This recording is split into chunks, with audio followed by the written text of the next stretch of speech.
Well, good afternoon, everybody. You're all very welcome indeed to Maynooth University. My name is John O'Brennan. I'm going to chair today's event on the crisis in Ukraine, Quo Vadis. It's a pleasure to welcome people back to the university. This is our first in-person event since the COVID pandemic began in early 2020. We're also delighted to welcome our audience joining us online. And I'd like to remind everybody that you'll have the opportunity to ask questions to our speakers. Those of you who are online, you just use the Q&A function on Zoom. Anybody who's in the room, obviously, you will get the chance to put questions directly to our speakers. Well, we meet at a very important moment. There are upwards of 125,000 Russian troops encircling Ukraine, including in Belarus. There's been a heightening of tension, not just between Ukraine and Russia, between also Russia and its near neighbors in the EU, and of course between Russia and NATO. There are all kinds of suggestions out there about what's going on, both from the perspective of Moscow, Kiev, Washington, and other capitals. So there's an enormous amount potentially to discuss in the 90 minutes or so that we have available to us. I'm delighted to welcome back to Maynooth our two speakers. On my immediate left, Professor Donnacha Beacháin will be, I'm sure, known to everybody in our audience. Donnacha is a specialist on the post-Soviet world, somebody who spent an enormous amount of time literally and physically in that world and traversing that world and writing about that world over the last 25 years or so. He has led very important European Research Council grants and projects of different kinds, including encouraging the development of postgraduate education in countries like Georgia, Ukraine, and elsewhere. And he's written a number of books and a lot of journal articles that deal with, for example, the color revolutions in post-Soviet Eurasia. So welcome back, Donnacha. It's a pleasure to welcome you back to Maynooth. Pleasure also to welcome Professor Neil Robinson, who is Professor of Comparative Politics at the University of Limerick. Neil had, I guess, started his academic career as an expert on the Soviet Union. Yes, he's that old, unfortunately. And has subsequently written quite a number of books about Russian politics. And that extends also, obviously, to comparative politics reflected in his title. So it's a pleasure to have two people who are real experts on the regions that we're dealing with. And I'm really looking forward to our conversation. I want to begin, if I could, with you, Neil. And it's a very easy question. What does Vladimir Putin want? If I knew what Vladimir Putin wanted, I wouldn't be at the University of Limerick. I'd be director of the Russian Centre at Harvard and get paid a lot more than I do. It's a very good question. And the answer, the true answer is obviously we don't know. I think we have more of a chance of saying what are his problems, what he's got a problem with, and why has he got these problems, and why are they focused on Ukraine. So there are the general problems that sort of we know about of the resentment that not just Putin but a large proportion of the Russian elite has over NATO expansion over the past 2 decades, and to a lesser extent the expansion of the European Union, but NATO expansion in particular, and Putin's resentment at what he perceives are the slights to Russia's honour as a great power.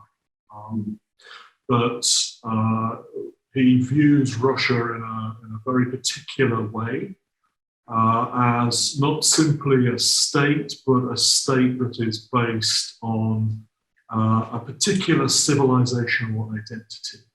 That Russia is not, some small country perched on the edge of Europe like Britain. It is the center of a particular moral and intellectual universe, and that gives Russia a particular role in the world that is shared probably only by China and the United States, potentially shared by other countries. Yeah. But no other state has this this civilizational edge to it that Russia has. So there are these great feelings of resentment, and they're focused on Ukraine because, as Putin explained in his article last year, Russia and Ukraine share the same historical and spiritual space. Now, the sort of various Ukrainians responded to Putin's essay on Ukraine by pointing out the very many historical errors that he made in it. But history is not the point. This is more metaphysics than history. Putin, sort of has this view of Russia as this civilizational space, which is based on the shared values that all citizens of Russia have. And these shared values are traditional moral values. The family is the central unit of society. Heterosexuality is the only way to swing, and various other attitudes that my mother had. These views,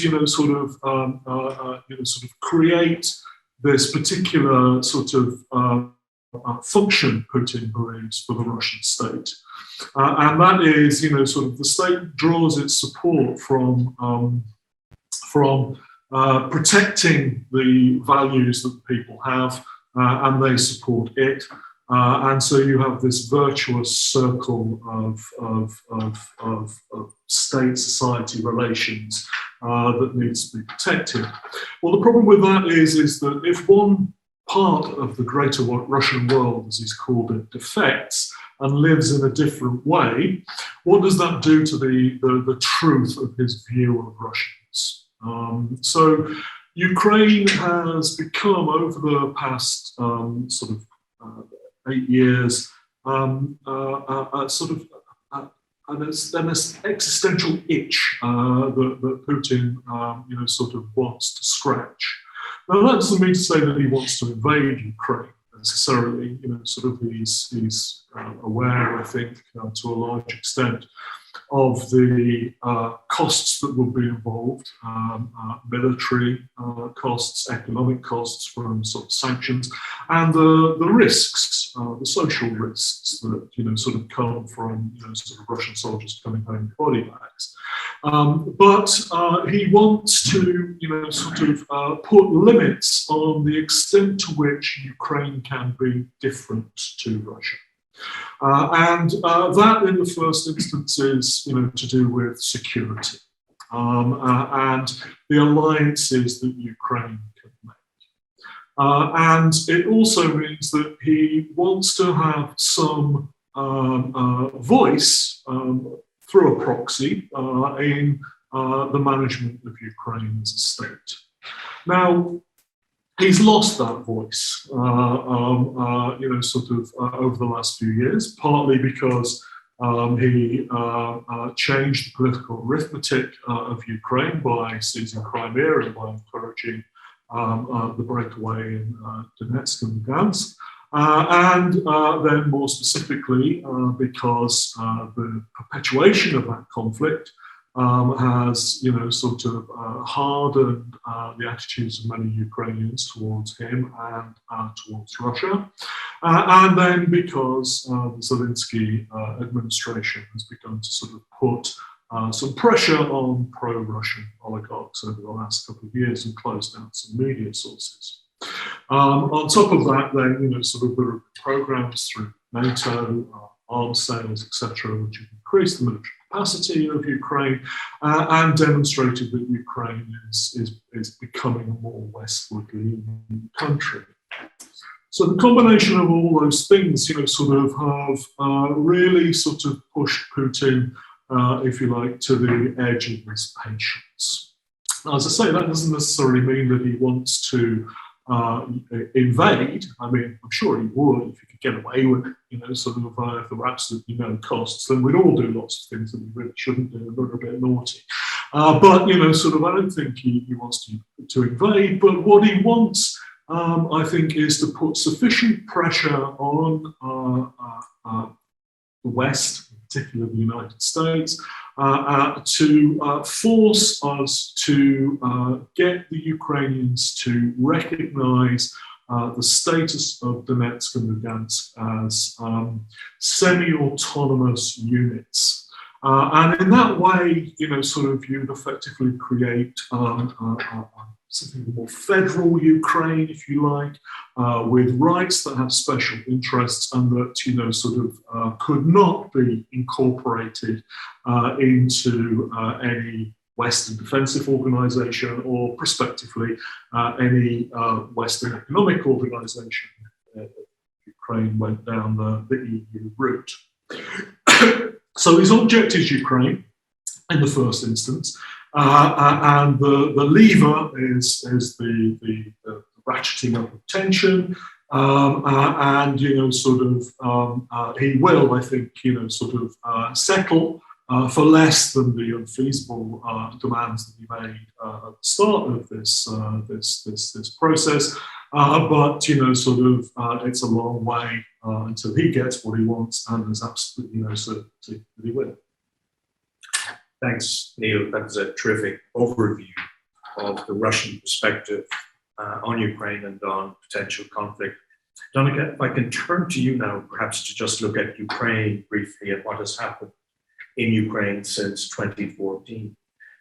Perhaps you could tell us something about the Donbass and what has happened there, and how Ukraine has coped with the loss of Crimea, and how and why those things matter in the current context.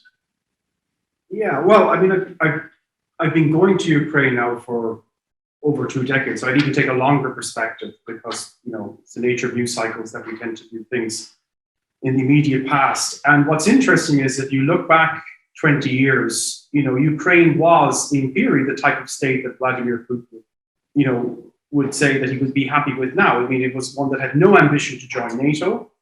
Certainly, there was no majority among the people of Ukraine for joining NATO, and it was demilitarized, relatively speaking. I mean, there was no great ambition to become a military power. In fact, they had given up their nuclear weapons, which they inherited from the Soviet Union in 1994. Ukraine had a huge nuclear arsenal, which it voluntarily gave up in return for security guarantees from the Russian Federation, from the United States, and the United Kingdom. And following on from what Neil was saying, I mean, what Vladimir Putin has done is that he has managed through his actions to radically change that sentiment over the last 20 years. So, our starting point today is, of course, that we get a majority in Ukraine who are petitioning to join NATO, who would like to join the European Union, but it was not always thus. This has been an evolution over a period of time and has been very much a response to Vladimir Putin's actions towards Ukraine.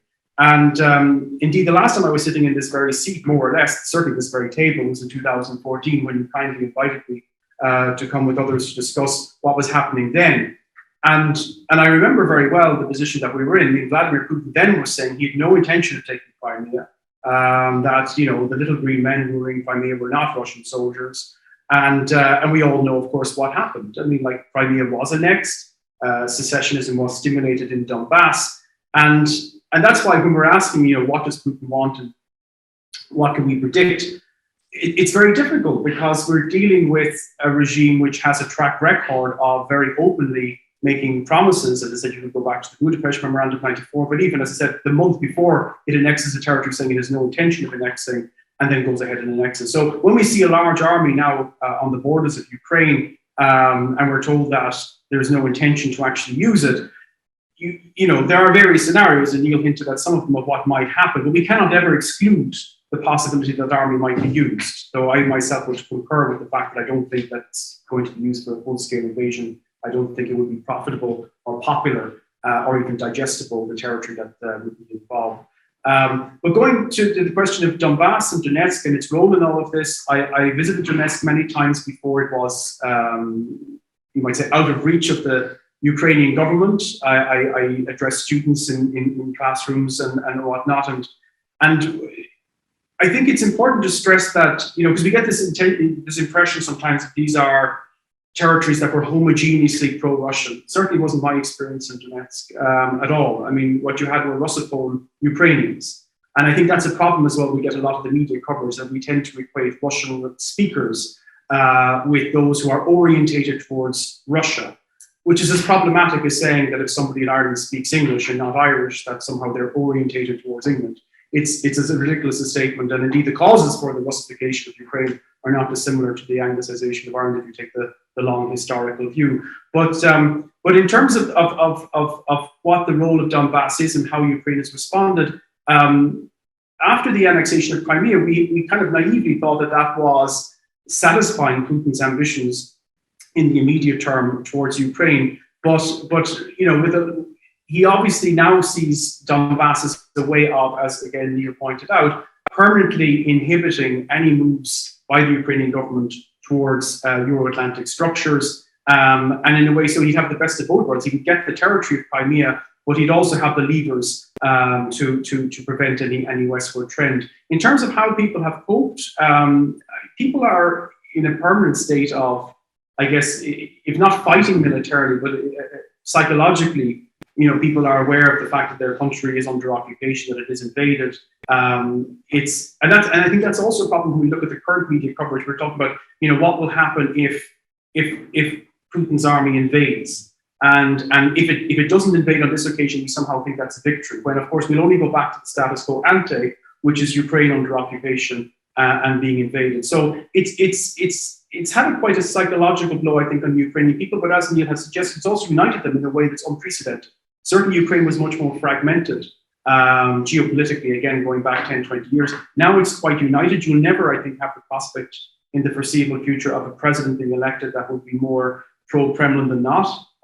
There used to be kind of a pendulum of power going back and forth, which, you know, and these were very simplistic notions of being slightly more pro-West or slightly more pro-Russia. But that pendulum doesn't seem to exist anymore, not least because of the fact that Crimea has gone. So Ukraine is in a very difficult place. I'll just conclude on this note. I mean, it's when you see this kind of symmetry between Biden and Putin, you know, the people who are often not at the table are Ukrainians themselves. And that's a great frustration to people in Ukraine. The destiny of their country is being decided and negotiated and determined elsewhere. And there's an old saying, of course, that if you're not at the table, you're probably on the menu. And a lot of Ukrainians worry about that. And I think they feel that they have a very determined adversary in the Kremlin, but very weak, or relatively weak and irresolute allies who sometimes treat Ukraine as almost like an irritating obligation, who dutifully must be supported, but really if it causes any pain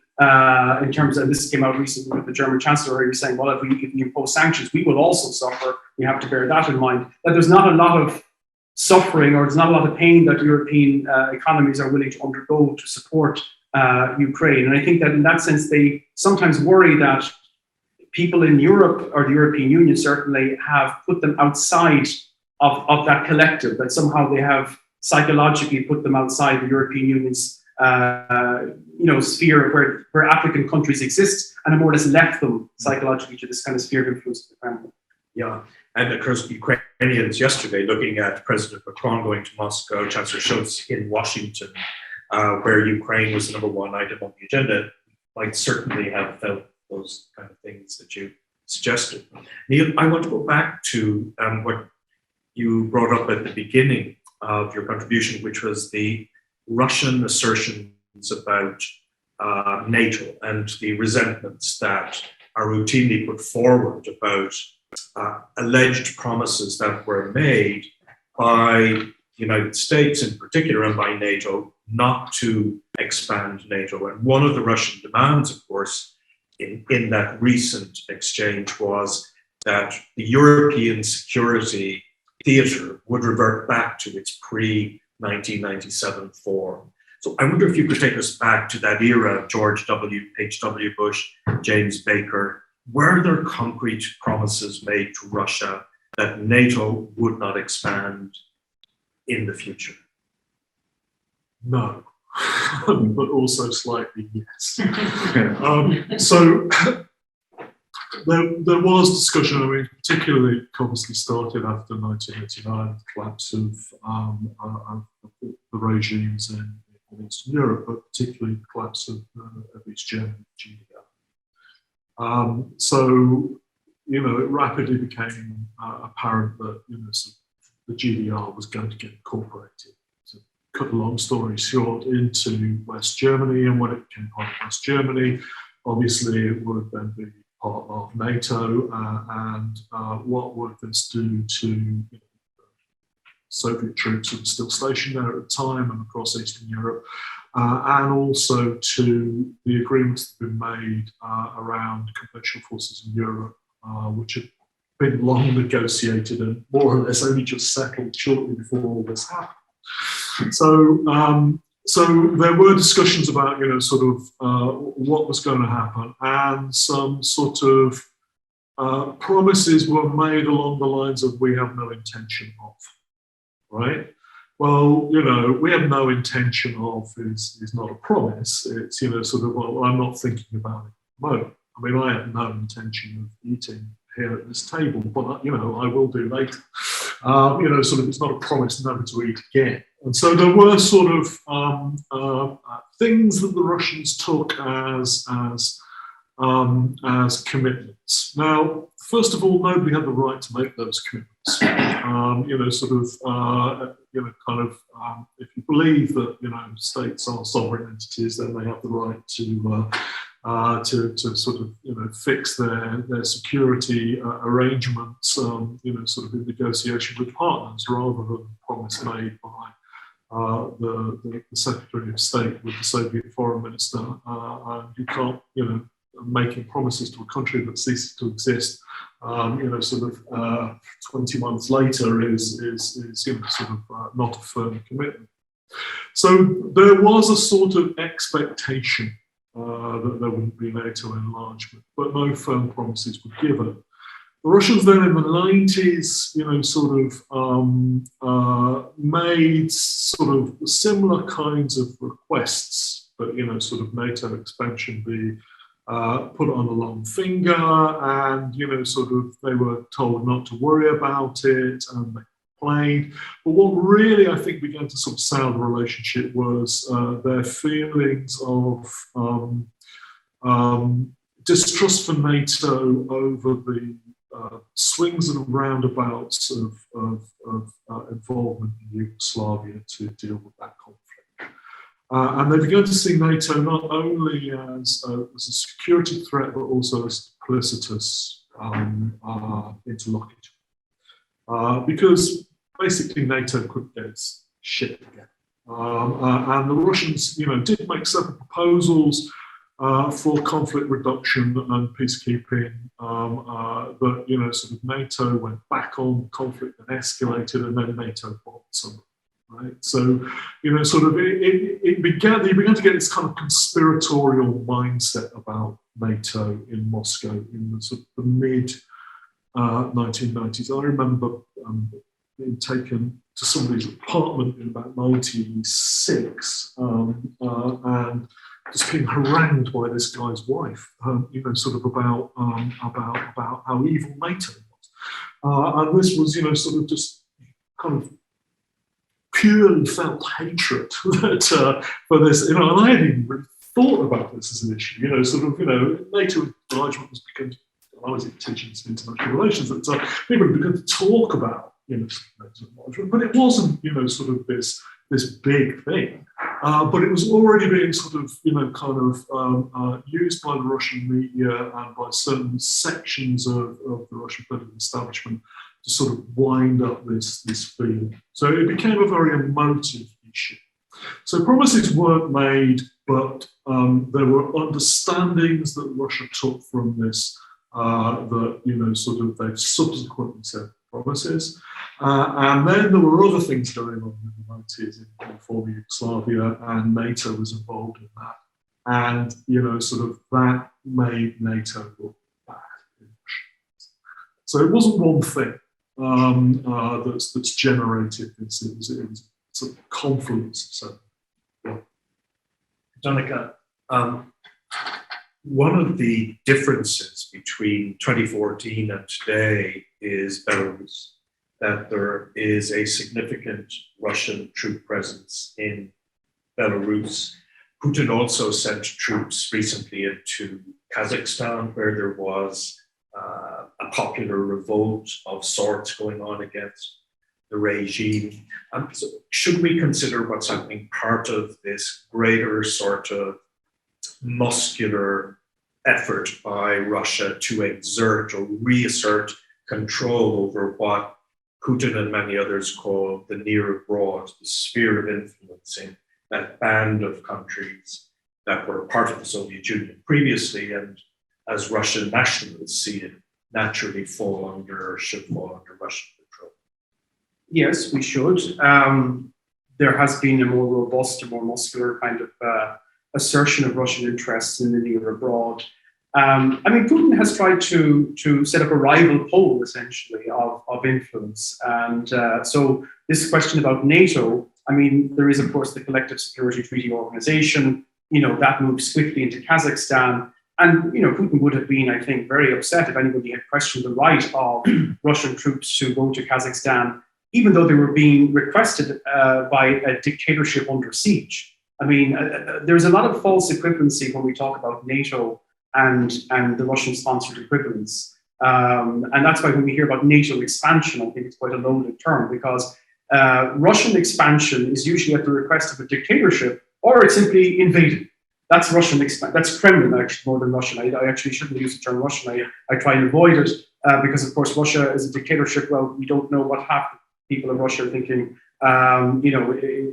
It's a dictatorship under Kremlin rule. But NATO expansion wasn't a case of NATO aggressively looking for new members. If you go back to the 1990s, many people, not least within NATO themselves, were wondering whether NATO had a future. After all, it had been created to contain the Soviet Union. The Soviet Union no longer existed, so perhaps it should just, roll itself up and disappear. It was the long queue of former communist states who had been for years under authoritarian dictatorships which were Kremlin-sponsored, who, quite wisely in retrospect, said, take us in while there's still a chance. The Kremlin's position of weakness may not last forever. And then you get this deluge of new applications coming in from the mid-90s onwards. And I think I can't remember now exactly, I think half of the members of NATO have joined in the last more or less 25 years. So there's been a rapid expansion. Well, there is this, as your previous question rightly identifies, this kind of betrayal narrative.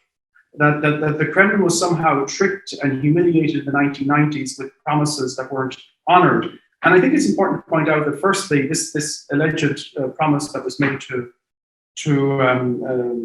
Shevardnadze, actually, and I spoke with Shevardnadze on these issues in his native Georgia many years later when he retired from being president of Georgia. And what's interesting about those promises is that it almost like fossilizes them in time. Firstly, as Neil points out, this was a promise, not a promise actually, but there was a conversation that was with the Soviet Union, a state that no longer exists. Shevardnadze himself, who was the person in that conversation, was petitioning for Georgia to join NATO not so long in the future. So and then of course Russia signed the Russian NATO Founding Act of 1997. That's an act that you would think supersedes anything because it's written on paper, it's with the Russian Federation, which still exists today. And that makes clear in that document that states in Europe have the right to determine their own geopolitical destiny, the right to join in alliances. And therefore, I think it's important to kind of hit that one on the head that NATO essentially expanded at the request of these new member states, as did the European Union.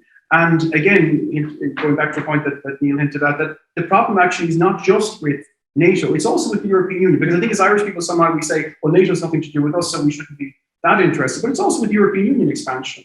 You know, I mean, you have to remember that going back to 2014, it was Ukraine's attempts, or rather the government's attempts to move closer to the European Union, not to NATO, that launched the Kremlin's initiative in Ukraine. So there's a whole range of things to factor in there. Yes, I want to just take up that point, if I could, with Neil, to go back to that very period. Surely one other thing that was going on was the real dissatisfaction in Ukraine about the level of corruption of the Yanukovych regime, and that played an important factor in bringing him down. Coterminous with that, there is this kind of gravitational pull, the European Union. But Neil, I wonder what you say to the argument that Putin made his move at that time because he was frightened by what happened to Yanukovych. In the wake of what had happened in Moscow after the, was it 2011 or 12 parliamentary elections, there had been significant popular protests, and he saw his future potentially as that of Yanukovych. So I suppose there's a question about the whole kleptocratic system coming under pressure, but it's also the end of autocracy potentially. And that in a way, what Putin did at that time was a kind of preemptive move that really very much related to Moscow itself. Yes. I mean, you could argue, and people have argued, and there's some truth to it, that really since 2004, you know, sort of Russia's dominant single consistent policy has been anti-Orangism. And that is, you know, sort of its actions are concerned with removing the prospect of regime change anywhere it can within the former Soviet space. So yeah, they were concerned with that, and you know, sort of they guaranteed in 2014 by seizing Crimea and by taking by encouraging separatism in Donetsk that Ukraine couldn't join NATO, because you can't join if you're at war. Effectively, you know, sort of, if part of your territory is occupied, you can't join a collective security organisation because you pledged that organisation to go to war. So he already achieved those aims, but you know, sort of the long-term instability that I think they thought that would generate, you know, sort of didn't come about. Now that doesn't mean to say that Ukrainian politics has been a walk in the park since 2014, because obviously it hasn't. Lots of crisis, government weakness, you know, sort of Zelensky's election itself is sort of testament to the unsettled nature of Ukrainian politics, because, you know, who elects a comedian who became famous for playing president, right? It's kind of, it's I believe my son would say it's too meta. You know, so, you know, so he achieved what he wanted, but he didn't achieve what he wanted. So he's constantly in this situation of kind of angst. I mean, you know, sort of, he's never quite sure. And you know, the issue has been these limits to, you know, sort of what you know, some people call patronal politics, this presidential vertical patronage system that runs out of steam at some point and goes into crisis, as it did in Ukraine in 2004 and again in 2015, as it did, you know, sort of in Kyrgyzstan in 2005 and 2010, as it did in Georgia, you know, and he has that concern. Now, at the same time, he hasn't got a problem because he has a far greater control over elites than any of the other elites did in any of those countries. He has far more resources than any of those leaders did, because, you know, sort of some of those were, you know, sort of placing their their resources on the transit rents of Russian oil. Well, he has the oil and the gas. So, he hasn't faced those problems, but, the larger problem is that if those events are successful and then those events transit those countries into a Western sphere of influence, then that locks in those political systems and they begin to begin to get more of a pull factor for Russia. And so he sees it, but it's kind of grand irony. It's kind of in the 1950s and 60s, the Americans had domino theory. If Vietnam fell to the communists, then Thailand would fall, Cambodia would fall, then Thailand would fall, and then it'd be Burma, and then it'd be India. And the next thing you knew, the Mexicans would be collectivizing agriculture. He kind of has that domino theory mentality, and it's inescapable. But if you remove Putin, this is sort of the sad part of it, some of that will still be there. Because even though not all of the people around him have that fear of regime change that he has, they have that fear of loss of influence. They have other nationalist reasons for wanting influence in those areas, or they have more sort of direct economic reasons for wanting influence in those areas. So he is sitting kind of at the head of a sort of coalition of Russian elites that share this worldview, even if they perhaps come to it from a slightly different angle to Putin. So, even if he was to fall under a bus tomorrow, the latest rhythmic gymnast in his bed kills him or whatever, then, that's me Novichok, isn't it? My wife didn't open the door from here. We're not necessarily going to see a great change in the way that, the Kremlin, it's right, it's not Russia, it's the Kremlin, the Kremlin deals with these issues and looks at Ukraine, looks at parts of the former Soviet Union. And just a reminder to everybody joining us online that we will move to questions and answers in about 10 minutes from now. So if you have a question, please do feed it into the Q&A function and I'll be able to put it to Neil and Donnacha. Donnacha, I just want to remain with Putin for a moment. There is a view that he is a very good tactician, but a relatively poor strategist. Could it be argued that for all of the advances he has made in recovering Russia's lost prestige the last 20 years, that actually, if you stand back from this, Russia has lost a tremendous amount, especially in reputational terms. I mean, the extraordinary thing about this band of countries around Russia is that they gravitate in the other direction. Few, if any of them, actually want to be part of this Russian world or the Russian sphere of influence. So perhaps a word about Putin as tactician and strategist. Yeah, well, you're right. I mean, he gained Crimea, he lost Ukraine. This that I outlined. We can never get a majority of people in Ukraine today who will be in favor of aligning their future with Russia. You might say that it's always been thus, or at least as long as we can remember. I mean, what was the Cold War? But also just territories were different. And ironically, a lot of them now are in the European Union and NATO. And indeed, some of them are its most ardent members. In fact, but one of the things that I thought was particularly remarkable was the fact that Orban was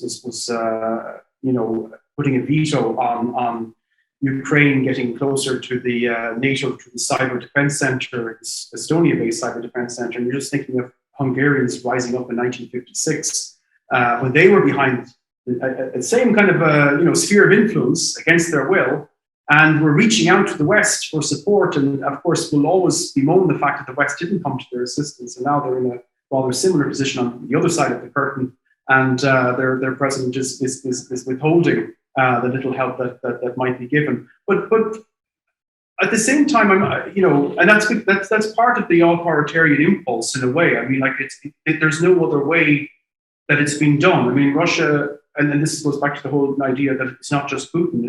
There is a culture element there, the political culture, that you have long periods of authoritarian rule in Russia, punctuated by brief times of trouble, which are not looked back on nostalgically. We can look from outside and say, oh, that was a moment, a democratic moment when they could have gone in a different direction. But most Russians would look back on it as a negative period of history. And you can go back centuries to look at that. I mean, it was when the Poles invaded, that was, essentially what's the Russians have then to overcome that times of troubles. You get the Romanov dynasty. The Romanov dynasty collapses. You get a brief time of troubles followed by the Soviet Union. The Soviet Union collapses.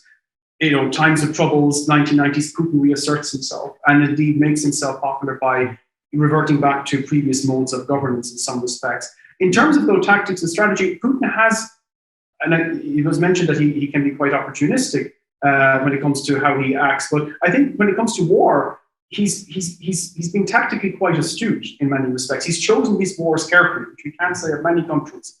And war has delivered political dividends for him, at least in the short to medium term. If you look at his first war in Chechnya, he was, barely a wet week in the presidency. Indeed, he was acting president, and it was a very popular war, relatively short, inexpensive, and decisive.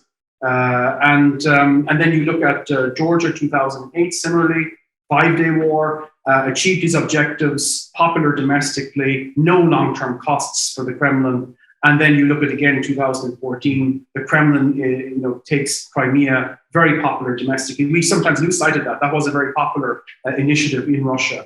And indeed, for him, would have cemented his position in Russian history. I think we sometimes also lose sight of the fact that in many respects, I mean, his motivation is quite nationalistic.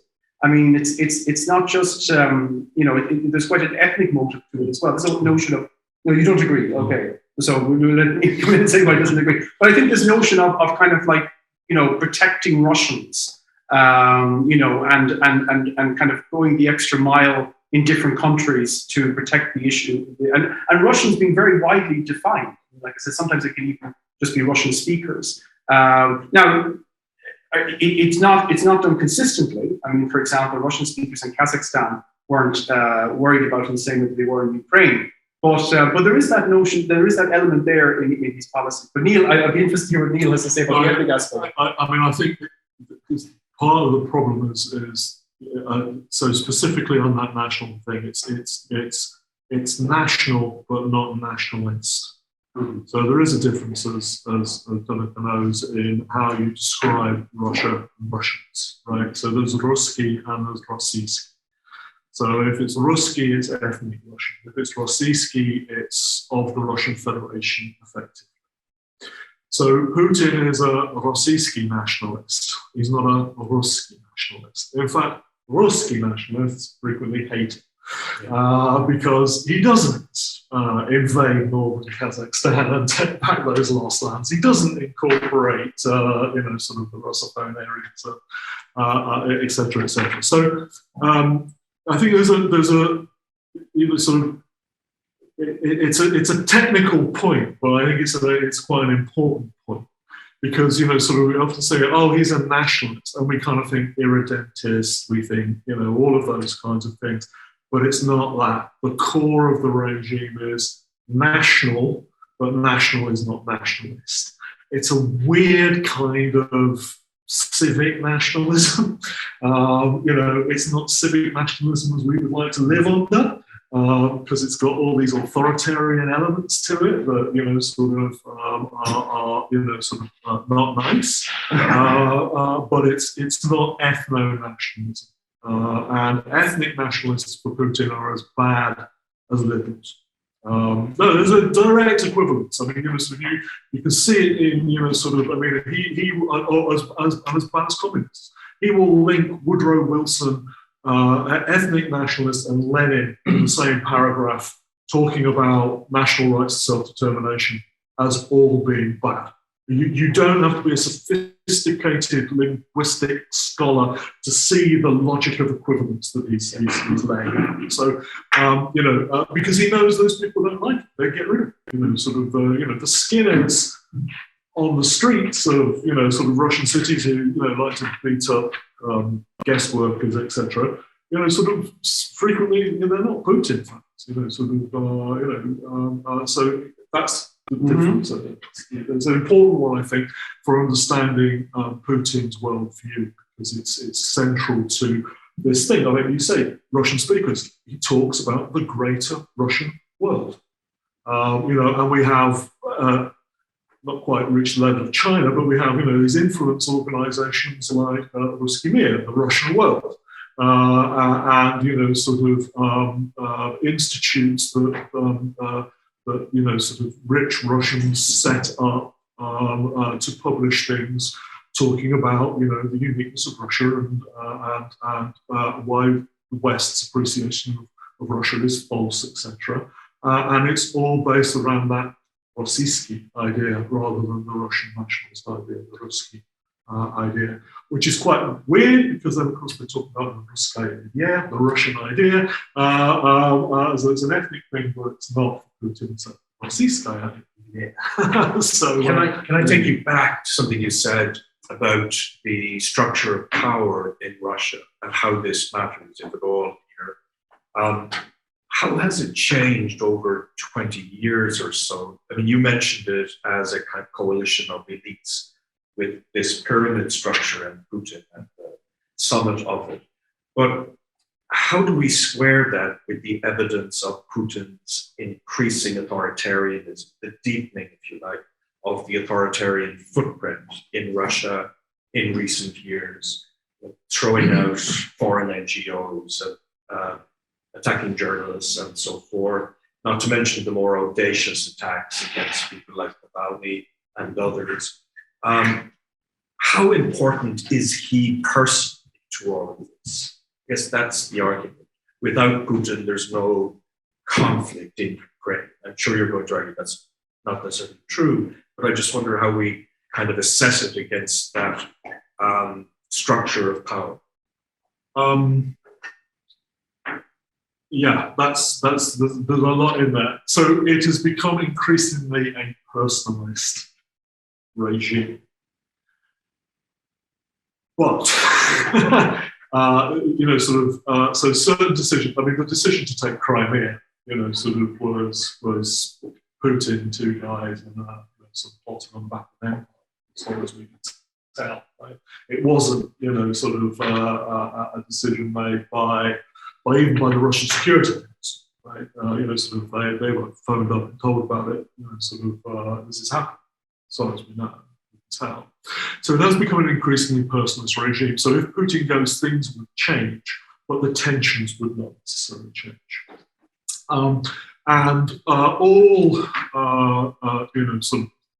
So there is this constant tension in Russian politics at the present point in time.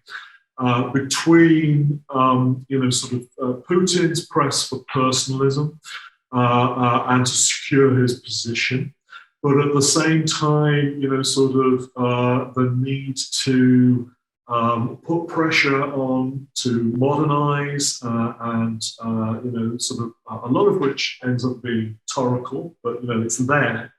The need to sort of have certain parts of the economy open because you need revenue earnings from abroad to keep the economy going. So there are these different sort of competing forces would be the wrong word because that will always sort of give them some sort of social existence as though they were following things. But yeah, these different pressures which are sort of kind of pushing against each other, and he's in that, and society is in that as well. Now that's not a singular thing. I mean, you mentioned sort of the demonstrations in 2011, 2012. Well, that was a sort of protest of the creative class in some ways. Some students from a couple of Moscow elite institutions, and then some other people were sort of drawn in. So there's that, and then there's people who are sort of annoyed about local issues, right? And protesting as well. So there are farmers in Tambov or something who are sort of protesting against the local government and some decision that they've made, and it's incredibly messy. So A good example of that is that a couple of years ago there were truck driver disputes, right? So they were basically sort of putting some kind of spy in the cab of Russian truckers, and this was going to sort of look at what they'd done, and then they would be charged sort of how much they'd used the road, that sort of stuff, right? Now this was the company that was going to gather this money was run by the son of one of Putin's old friends. So this was going to be a source of rent for these people who were close to Putin. And there were protests over this because truckers didn't want to pay these additional charges. But some of the people who led the protests were the people who had, a few months earlier, been leaders of the anti-Maidan protests in Russia. So people who, sort of in 2015 had been rallying to the regime and mobilizing workers to take to the streets to sort of protest against what was going on in Ukraine, and these fascists who are trying to sort of, take actions against our ethnic brothers. 6 months later, they were leading trucker protests against some other. So you can't sort of simplify these processes and problems, and these pressures are multiple and they interact. And so, yes, he's a personal dictator. Yes, he could be right now phoning up the general staff and saying go, right? And that will be his decision. But the reaction to that decision will come from lots of different points of pressure. And so, in that sense, yes, he's a strong man. Yes, he's a dictator. Yes, he's an autocrat. But he's also quite weak because he's going to be buffeted by everything that he does. I think there's this sense if somebody's been in power for so long that they lose touch with reality. We know he's been physically sort of isolated during the whole COVID period. And there is that worry that around him, there aren't people prepared to tell him the truth.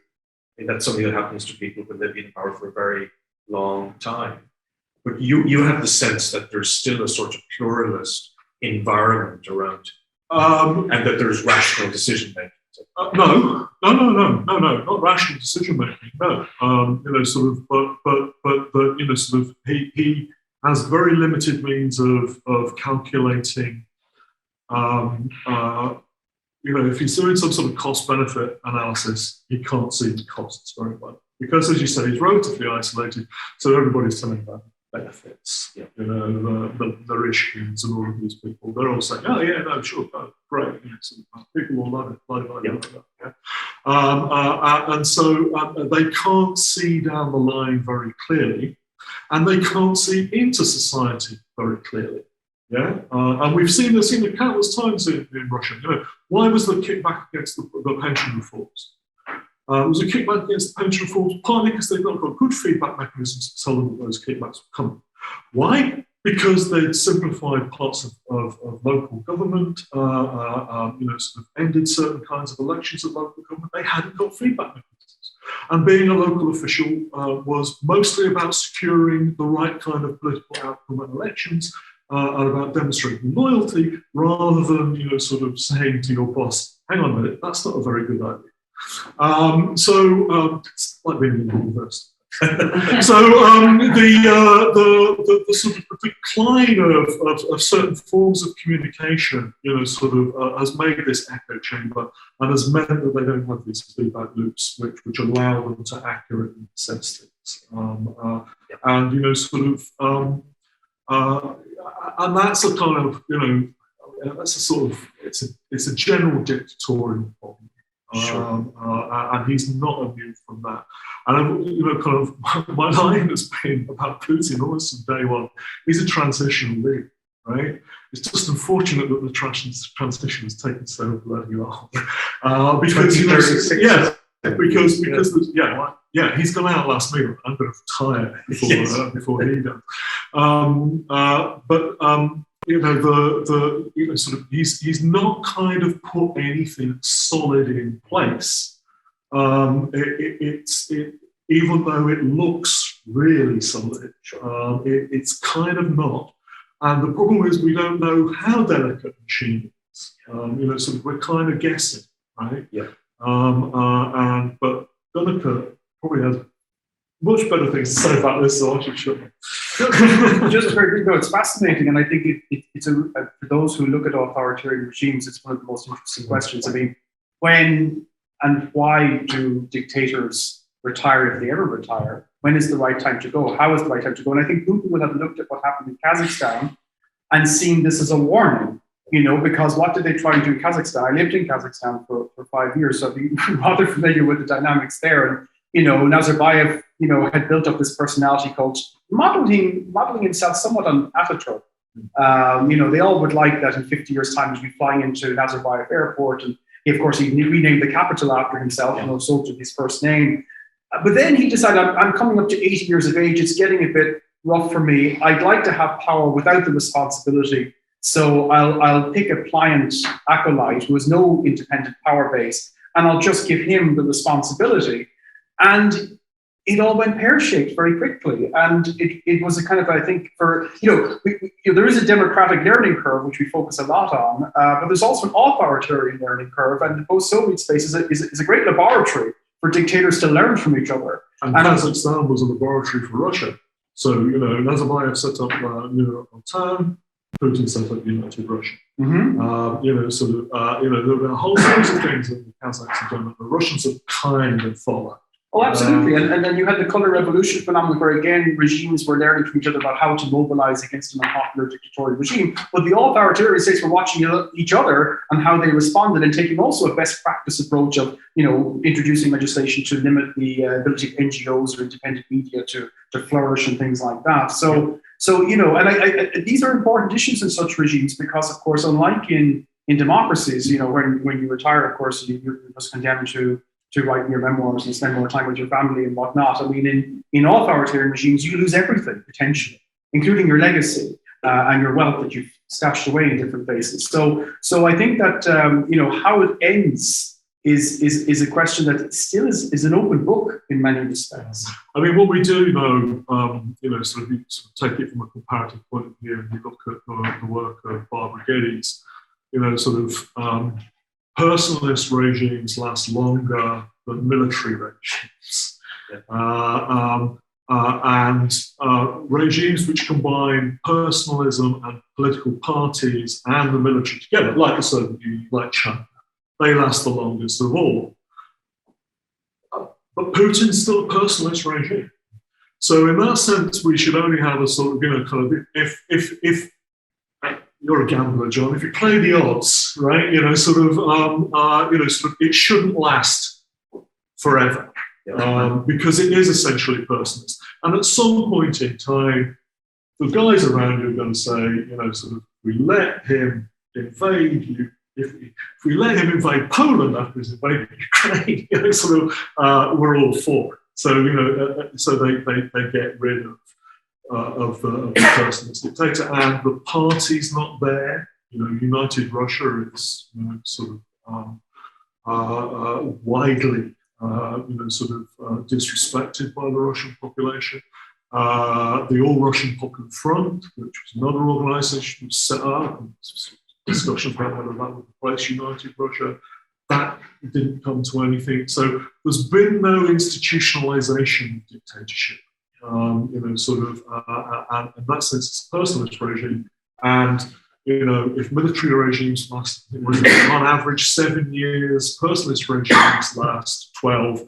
Well, when do you date his dictatorship from? Let's say 2012.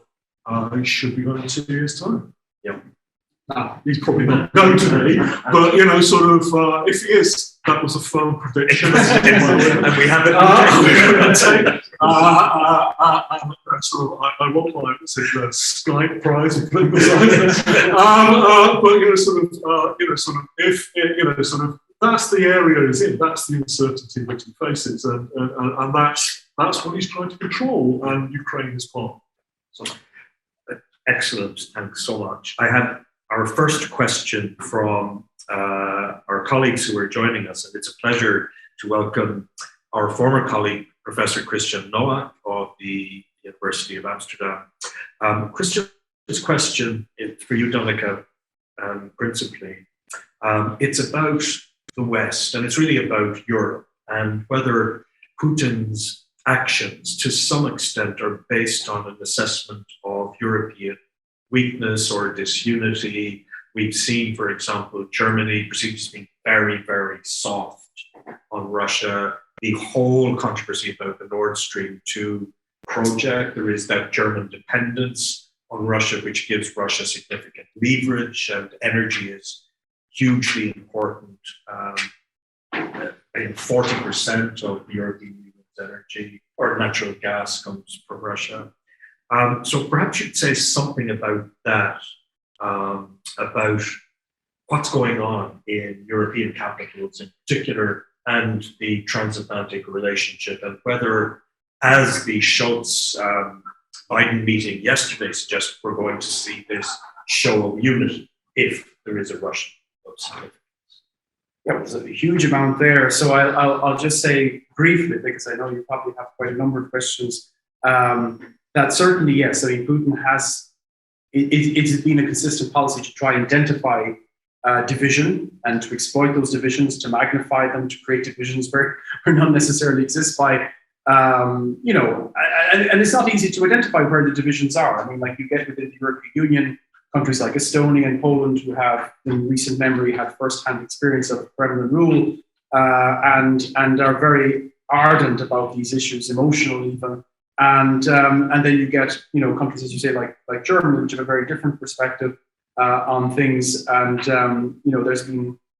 they have not only not refused to help arm Ukraine defend itself, whatever about moving troops into place, but if you've got such an asymmetry of power between Russia and Ukraine, that it seems bordering on immoral to say that they shouldn't be allowed to defend themselves. But weapons that the Estonians were, as trying to transit to Ukraine because they were of East German origin, which tells you how old they were as well. They wouldn't even allow them to be transited, and of course UK planes had to go around Germany, all that kind of thing. So the divisions are there. They are being exploited, and indeed, as you know, populist parties, Eurosceptic parties are being funded and supported by the Kremlin as well. And that's I guess the virtue and the vice of being in kind of alliances and organizations which are democracies. You're not going to have. I mean, on that basis, the Kremlin does have that kind of advantage of acting decisively, because going back to what we were saying, it is a dictatorship.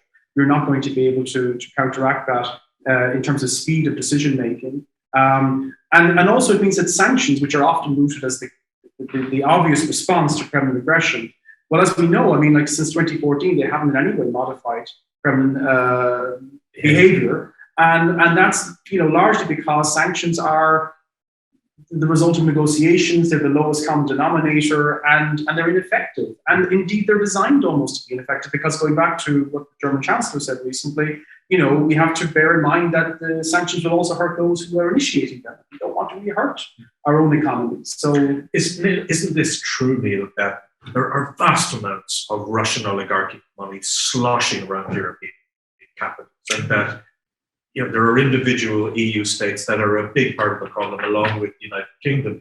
And it's not just the money and the accountants and the enablers, facilitators. Look at what's happened to Catherine Belton, for example, being dragged through the courts in London. And the other side has this vast trove of resources that they can readily sort of aim at anybody who dares to tell the truth. Yeah, no, vast amounts of money, even though there are certain legal mechanisms in place, sort of unearned wealth orders, I think called up in the UK. They're not really being used, even though people can point at the building and say, X owns that. Putin, isn't really very bothered about certain kinds of sanctions. I mean, the sanctions against his closest allies, well, they were totally dependent on it anyway, so they were going to turn around and get rid of them, because, he knows they can. And Putin has been going on for at least a decade about the need to nationalize the Russian route. And they have themselves enacted various what status they are, laws or presidential orders, whatever, saying that, sort of if you're a government official, you can't have property abroad, you can't do this, you can't do that. So Putin is quite happy not to have the elite have any foreign holdings, because if it's all at home in Moscow, and if their kids aren't at Eton, they're or Oxford, they're at Imimo or whatever, then sort of you're under my thumb. Yeah, sort of you can't spread your risk. So sanctions haven't been very effective, and in a sense, I sort of think that we should have anti-sanctions. Right? It should be the other way around. Every time Russia does something we don't like, every European government should set up another 100 student ships for Russians to come and study in the Western universities.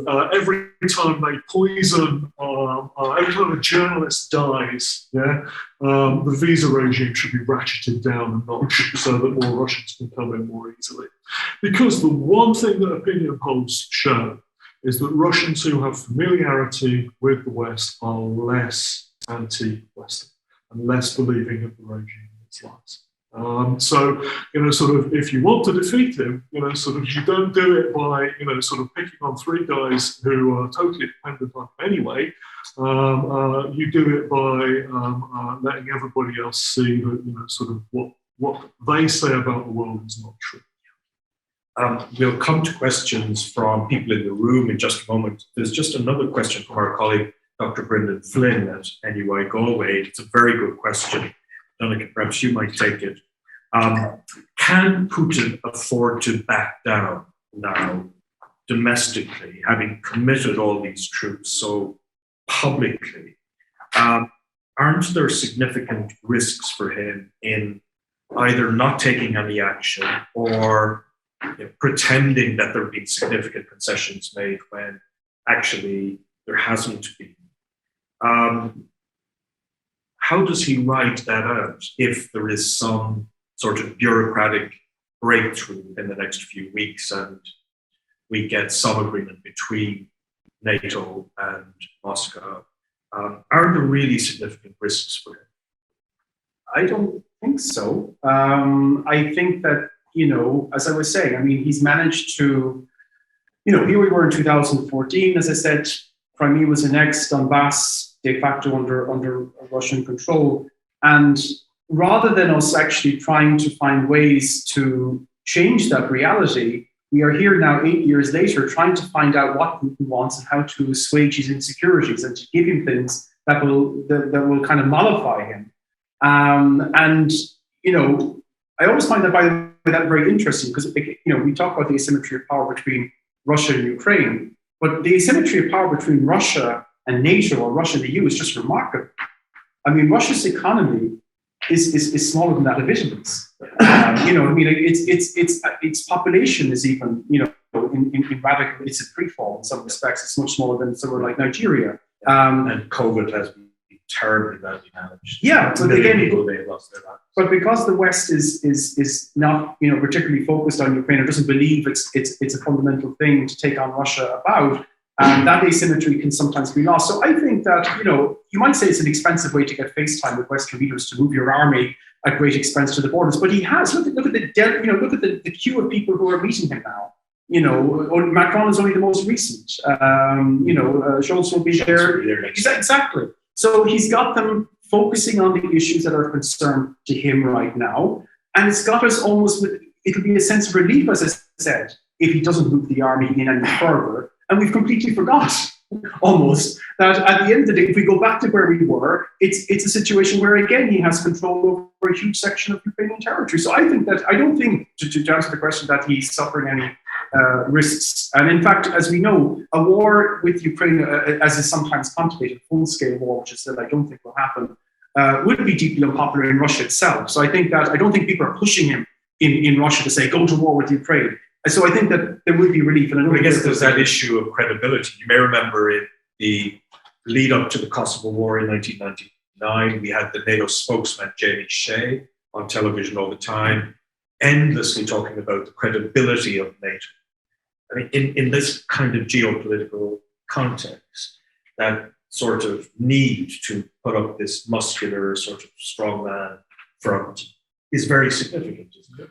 Yeah, but he can back down. I mean, the other advantage of dictatorship is if you back down, you can say it's a success. But the problem with that is that it does. If it's not a success, it soon shows, right? So you can back down and you can say, "Look what I've done for peace, and what and I gained this," and that'll be on, there'll be endless programs on Russian television and panel discussions where everybody will say that Putin's great. And it will be presented as a success.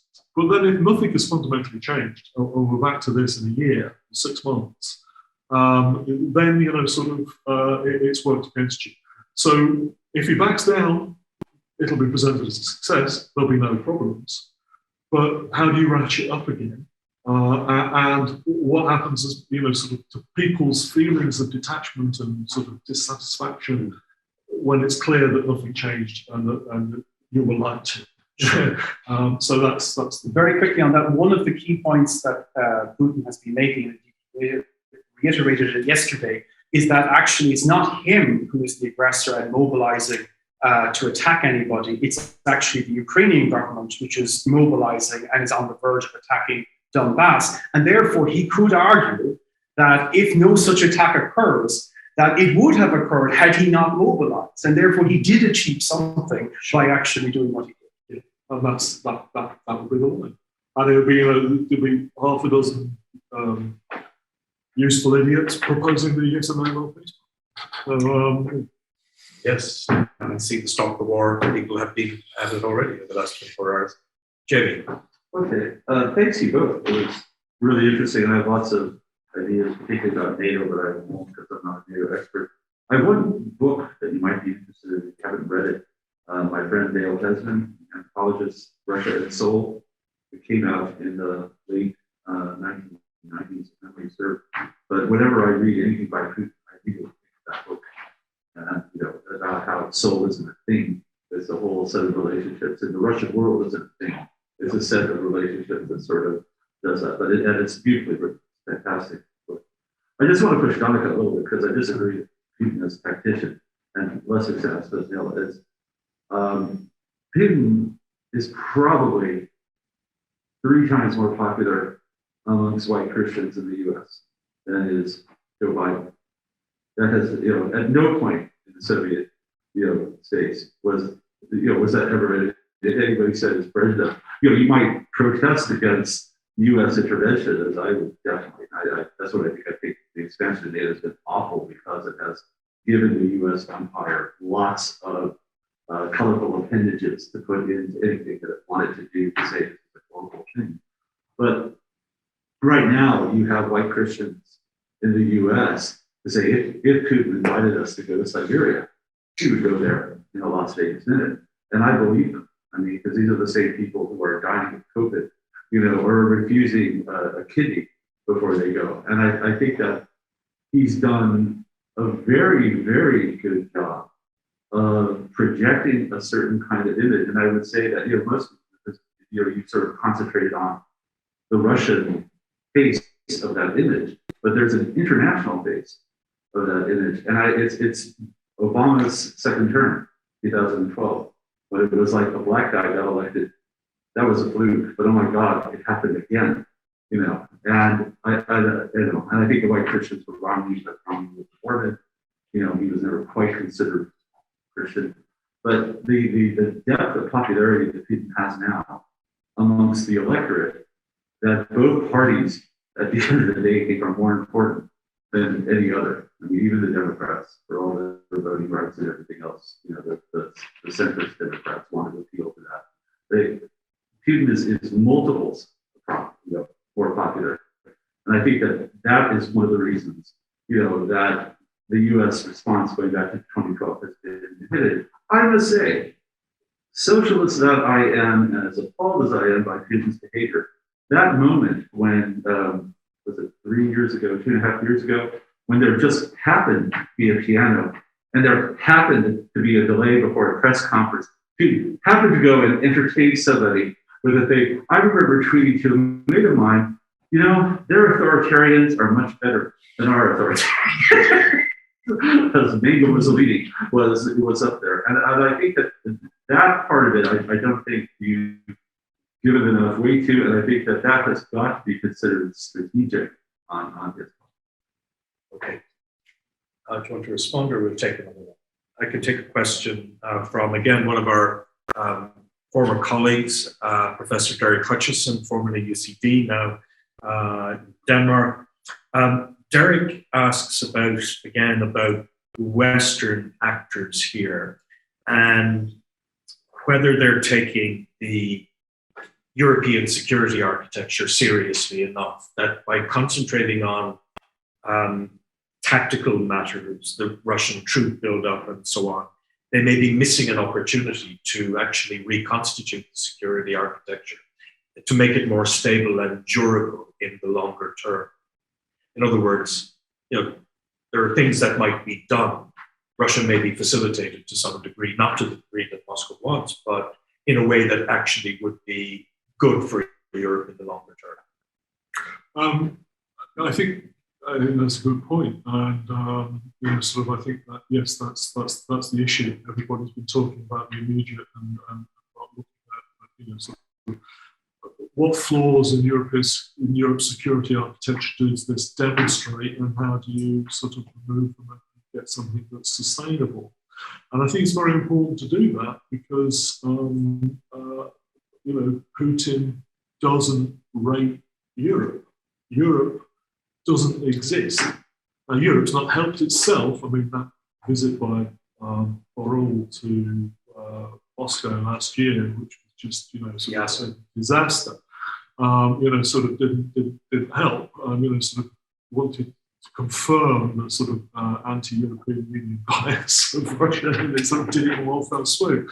Yeah, I mean, you know, sort of Europe needs to say, okay, European leaders need to say, what are we going to do? You know, sort of, you know, how are we a player? And what do we need to institutionalize in order for us to be a player in the future? And that would be a net loss for Putin. So I think that's quite right. Now, you know, sort of some of that could be solved diplomatically about, you know, sort of talk about certain things that the Russians do want to talk about. That's not necessarily concede what they want, but talk about them. As part and parcel of that, you can say, well, you know, we're taking action, you know, conventional force structures and all those kinds of things. The Russians kind of have a slight point about that. But so yeah, so I think that's a very important point. On the, you know, Putin's popularity, I don't think it's because he's a great tactician. I think it's because, you know, sort of over the last 30 years, we've seen a crisis in Western democracies, which have seen, you know, sort of popular disenfranchisement and dissatisfaction with the inability of our leaders to, you know, solve any of the problems that we've got, which are pressing and far more serious than bloody Putin. And so, yeah, you know, sort of, he's inserted himself in a vacuum. I don't think it's genius that's led him to do that. I think it's the action of certain Americans. I mean, you know, when you get, you know, sort of American paleo-conservatives singing Putin's praise, you know, it's not Putin who's doing that. It's, you know, sort of, it's them scoring domestic points. It's them, you know, and then if people pick up on that, that's because, you know, sort of the intrinsic structural crisis in Western democracy. But I'm going to start coming across as the raving Marxist that I always do. I should just probably, because I think, Jamie, you were addressing something I had said, I think, and yeah, just to echo in a way what Neil was saying, I think it's less to do with Putin and more to do with America. We could drift, of course, into a whole discussion about what's wrong with America today. I mean, we won't.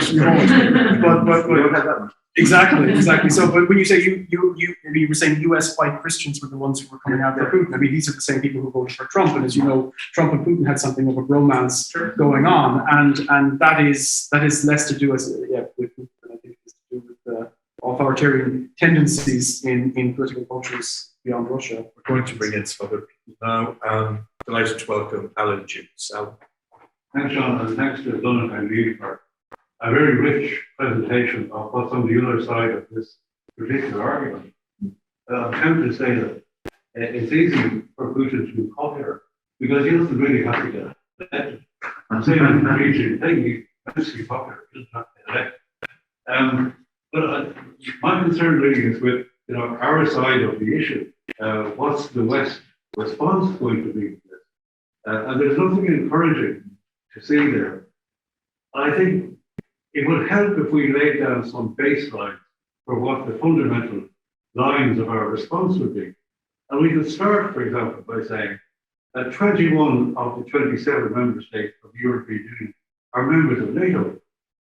And 10 of them joined in the last 2 decades, not because they were afraid of the Soviet Union, but because they were afraid of Russia.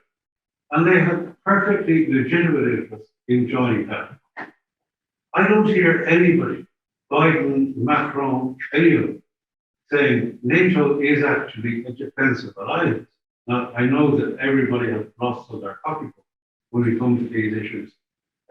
Russia no less than anybody else. There's Afghanistan, Syria, Georgia, all of these things, we all have lots on our copybook, but the fundamental realities are there. NATO is not massing troops anywhere on Russian borders in order to invade Russia. And Putin is getting away with the presentation of his persecution complex without anybody making it clear that he's not getting persecuted by anybody except his own desires. Like he's been extremely clever in managing things the way he has done. On the other side, the response to that is we're marching, as the French say, en ordre dispersé. And the leader of the dispersion is Macron, who went off to Moscow. And according to the reports I've seen, that may or may not be accurate, he got mauled by Putin because he didn't feel capable of giving an answer to what Putin was saying. Schultz would say something different. God knows what Blinken and Biden would say. And there is no apparent effort to organize even the central elements of our response. And it seems if things carry on there, and I think, the chances of an invasion are less than the chances of no invasion. But the result of that will be that we will give Putin some kind of guarantees that are purely fictitious, that won't mean anything. He references, for example, the previous discussion in the 90s about what might or might not happen to security architecture. He refers to an OSCE agreement of principle in, I think, 1999, which he himself has blatantly ignored and inflated in the meantime. Now, all I'm saying is that he is winning the propaganda war hands down, and the rest of us are letting him get away with it because we don't seem to have enough determination to state what our position and our requirements are. It's not necessarily a question of always expressing a position, but of presenting a united front. So you're right about Macron. You're right about Boris Johnson phoning him up between parties or whatever. It should not be that Macron goes. If Macron goes, he should go with Commissioner of the European Union. He should go. Blinken should go with Director General of NATO. It should always be collective. To say, because the problem with this is that we've always been accepting the predicates of Russia's position. But what is important is America. Yeah, and the report that we just saw just before we started was Dmitry Peskov, Putin's spokesman, saying about Macron, well, it doesn't matter what we say to the French because we're dealing with NATO and there's only one power in NATO. And we all know who that is. So unless they say what's going to happen, we don't care what anybody else says. Well, when you then have a meeting of the US Secretary of State with, Sergei Lavrov, you're accepting that. And you shouldn't do that. It should be collective, and it should be, okay, you want to talk about security in Europe, we'll do so through a new Helsinki process. It should always be collective. And that's, why Western governments are doing this, why they're ringing up, why they're going through it, baffles me entirely. Because, I don't know any great insight into any sort of diplomatic behavior at all. I'm a very simple Russian specialist. I'm a Soviet specialist who got downsized, as my wife once said. That just strikes me as such a blindingly obvious point. Why we're not doing that is beyond me. Yep. I know that sign that you've been waiting to. Oh no, it's fine. Yeah, Somebody else wants to come in. No, sure. Actually, I have two questions I wanted to ask, but that last point that came up has actually moved me in a slightly different direction, which is I think that what's somewhat being overlooked is that EU interests and US interests aren't necessarily the same when it comes to Russia. So when we talk about NATO is like a military buildup is almost a kind of an old-fashioned thing to do as a threat these days. I mean, hybrid threats are much more potentially damaging and much more difficult for us all to deal with. And because we don't have a common European military that we can respond with, that's a whole other problem with the way the European Union is structured, as I'm sure everybody here understands. The only military response we have, the only sort of thing that we can do to combat that and say, yeah, well, you put in your guys and we put in our guys, is to go to NATO. But NATO isn't necessarily something that actually is representing truly European interests. I don't necessarily agree with this idea. I do think we have to be united, but I don't necessarily have a problem with Macron and Scholz speaking. As the point he made, and John, I know you didn't think he did that well on CNN last night, I think he did quite well, when he said, the reason we're doing individual meetings is not to separate us, but so that Putin understands that it doesn't matter, how many of us he speaks to one-to-one, still getting the same answer. And I actually think that has that, because often there's a sense that, we're making a position. There's a posture we're taking collectively as a Western alliance, but we're not all really agreed on it. So it actually does matter when Macron or, when we get these, not Boris Johnson, by the way, that's just me and just the actual two things I wanted to ask for. I remember back in 2014, one of the concerns that arose was that because of the emphasis post 9/11 on the Middle East, that there was a huge lack of expertise, capability, capacity on the Russian desks in the US and Europe, which allowed us to be taken by surprise and didn't have a really good coordinated response. And I wanted to ask, as a Russian expert, downsized, is that something that you think we have improved upon since then, and therefore that the responses we're giving now are coming from a place of insight and knowledge rather than self-reference? What I mean by that is that we're impugning things onto Putin, that we're self-referencing how we would perceive things.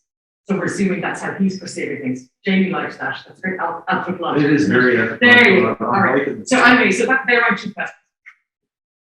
I think I agree. You're right. So I'm the one ringing you now, but we're all agreed on this as well. I think in particular, the biggest thing for me is that it's when you get those face-to-face quasi summits between the Americans and the Russians. That's the bit I really don't like. And I think yes, there are differences, obviously European interests and NATO interests, but I think you should be able to work out on certain things where there are points of commonality. And I think this crisis is possibly one of them in certain regards, and they could do more. Have we improved the state of our knowledge base? I really don't know. I mean, I think there are great difficulties with institutional knowledge about Russia. And I think, there's not necessarily, I mean, I don't want to impugn, I bet some very nice people who've worked for, the Foreign Office Research Department in the UK or State Department in America. There are people who are sort of inside the kind of the broader policy community in the United States. They have people like the National Defense University or whatever, who are very good. What I don't, so I'm not really sure. I mean, how far we've I think there's a longer term problem than the last 20 years. I think there's not been enough diversity within the Russian studies community. One of the problems, when you teach Russian politics, one of the problems you have is teaching debates. Because what you'll see is this sort of patchwork of things and not much discussion across it. And so it becomes, people can't orientate themselves within it, and then they can read in what they want.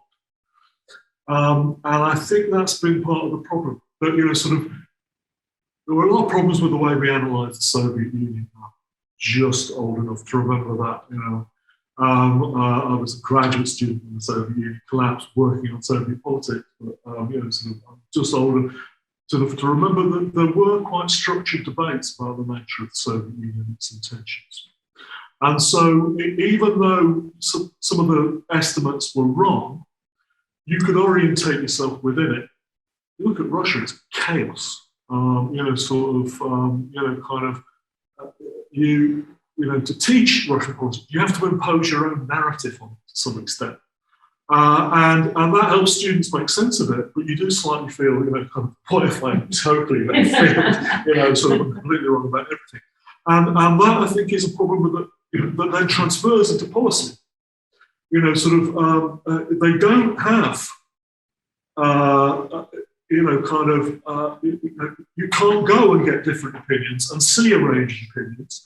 You can simply see whether, people, there are some people who are more pro-Russian, some people who are very anti-Russian. There's the extremes, but then the sensible range in the middle is missing. So, I can give you books which are just bonkers about Russia, and I can give you books which, bonkers anti and bonkers for. Yeah, but then when you get in the middle, it's all kind of fuzzy and it's not structured, and it's very hard, I think, for people to think their way through. And I think that's a problem that's developed over a lot longer than since 2001. And so there should immediately be a European version of the Hayter Report, which was done in the UK in the 1960s, immediately setting up Centres for Russian Studies across Europe, across universities, with massive amounts of money given pouring into which I say, Irish universities barely support the teaching of Europe, let alone teaching of Russia. I absolutely agree with you, but you're amongst the few people who actually do teach Russian and Eurasian politics in the Irish university system. That's it. You can go. I mean, and that's a massive structural problem to talk about Irish universities. How many Irish universities teach Chinese politics outside of a Confucius Institute? How many Irish universities teach American politics? And on we go. Yeah. So failure to invest, let alone Africa. Just maybe because sometimes I think when we talk about these issues and about Ukraine right now, and it goes back to maybe what Alan Dukes was saying about the lack of unity and the lack of a message and all of that we kind of get drowned in a certain degree of pessimism. And I'm not, it seems, quite as old as Neil, but I also do remember the Cold War and the Soviet Union, and in fact, I remember being in East Germany as a young student in 1989, in August 1989, and being informed by the communist youth there and the other leaders that I met that this was a very successful model. It was the best in the communist world. It would endure for many decades to come. And of course, it collapsed that November, and it wasn't obvious actually to many people at the time. And I mentioned briefly the Hungarian uprising in 1956, which occurred, and there was nothing that the West could do to help. You had the Prague Spring in 1968, and again, the Czechs were trying to reform and they were trying to democratize, and again, they were crushed, and there was nothing the West could do to help. And after that, we had the Helsinki Final Act, which was a huge concession, more or less recognizing the borders of Europe, which had been the result of a land grab after World War II. And yet, only 14 years after that, we saw the whole thing unravel from within. And it wasn't because NATO, committed troops. It didn't have a direct military attack, as I don't think it will happen on this occasion, and quite rightly so. The EU, by simply existing and thriving, was enough to kind of have that alternative there. And since then, of course, it's had a magnetic pull on those. So I guess that's a long way of saying that even though we may say, right, there's nothing we can tangibly do right here and now that's going to radically alter a state that seems to be committed to revising unilaterally the boundaries of Europe, it doesn't necessarily mean that it will always be thus, and it may change very quickly. And indeed, what change will occur will change. If I could put this forward, is it will occur from within, as it did with the collapse of the Soviet Union. It won't be because of external pressure. It's almost enough, as I said, to continue to exist and thrive, and say that, look, when you do collapse, we're here. The best weapon against Russia, and so I say sort of negative anti-sanction. The best weapon against Russia is to sort out our own democracies. Right?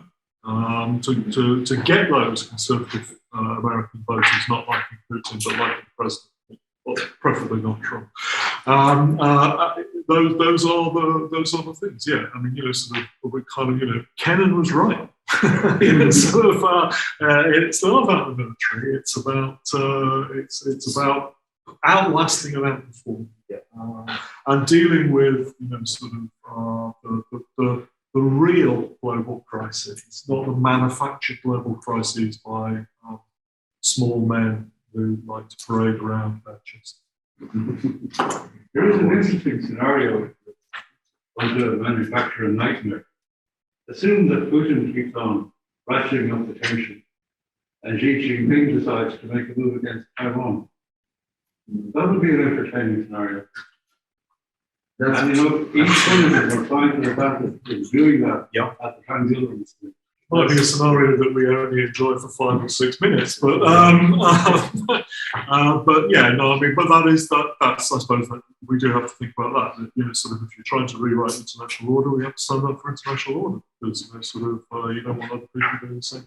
That is actually a Article of Fate that will happen, and they've even made a prediction across right-wing sites in the U.S. February 22nd is the one. But that sense that this is going to happen as an absolute certainty is all over that end of the world. You do love your QAnon sites. I do. They scare the hell out of me. I want to bring this session to a close.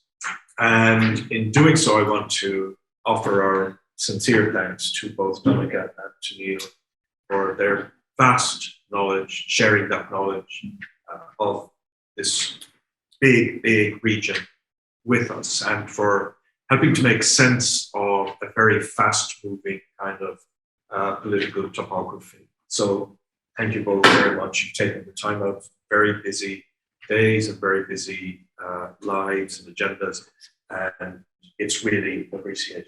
I also want to thank everybody who's joined us online. This was the first time we conducted a hybrid event of this kind. I hope we're going to do some more of them over the course of the spring semester, and we'll be contacting people through our network on that. I also want to thank, finally, our colleagues at the Maynooth University Social Science Institute, to Anne and Dorla, for providing us with the tech capacity to reach people via Zoom. Your help, as always, is really appreciated.